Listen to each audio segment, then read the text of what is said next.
Hello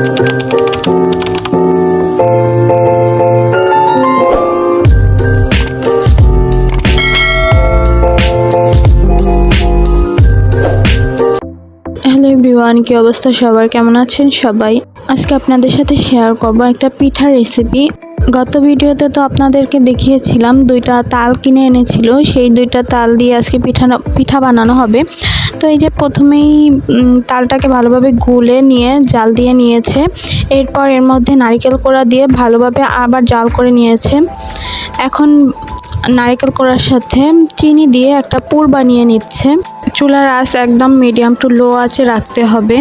পুরটা যাতে বেশি শক্ত না হয়ে যায় সেদিকে লক্ষ্য রাখতে হবে। যখনই চিনিটা গলে একটু আটলা আটলা হয়ে আসবে তখনই নামিয়ে নিতে হবে।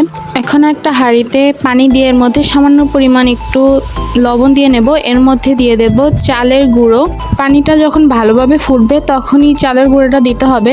এরপর একটা ঢাকনা দিয়ে ঢেকে চালের গুঁড়োটা বেশ কিছুক্ষণ সিদ্ধ করে নিতে হবে। আচ্ছা, আপনারা কারা কারা চালের গুঁড়া রুটি খেয়েছেন একটু কমেন্টস করে জানাবেন। চালের গুঁড়া রুটি যেভাবে বানানো হয় ঠিক সেভাবেই এই প্রসেসটা করতে হবে। এরপর এই যে দুধ জাল করে নিচ্ছে তালের ভেতরে দেওয়ার জন্য। দুধ অবশ্যই তালের ভেতর দিতে হবে, না হলে তাল খেতে ভালো লাগবে না। এরপর এই যে তালের ভেতর দুধ দিয়ে চিনি দিয়ে ভালোভাবে তালটাকে একটু জাল করে নিতে হবে। এরপর আমরা চলে যাব মেইন পিঠা বানানোর প্রসেসে।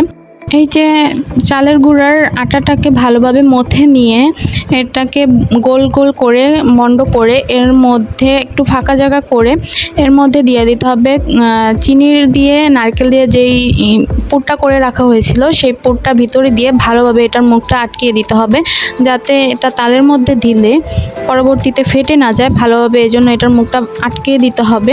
এই যে ভিডিওতে যেভাবে দেখছেন আপনারা ঠিক সেভাবেই করবেন। এটা গোল হওয়ার কারণে এই পিঠাটার নাম দেওয়া হয়েছে তালগোল্লা। এটাকে দুইভাবেই করা যায়, একটা পাতার শেপও দেওয়া যায়, তারপরও এটার নাম তালগোল্লাই বলে সবাই, আমি শুনেছি। এরপর সব পিঠা বানানো হয়ে গেলে এখন এগুলোকে দিয়ে দিতে হবে তালের ভিতর।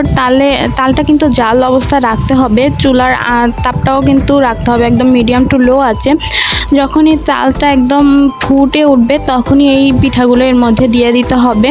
এরপর একে একে সব পিঠা দেওয়া হয়ে গেলে এখন ভালোভাবে পিঠাগুলোকে জাল করে নিতে হবে যতক্ষণ পর্যন্ত না পিঠাগুলো ভালোভাবে সিদ্ধ হয়ে যাচ্ছে। তো এরপর এই যে ভালোভাবে জাল করে নেওয়ার পর আমাদের পিঠা কমপ্লিট। তো এখন আমরা সবাই মিলে এই পিঠাটা টেস্ট করব।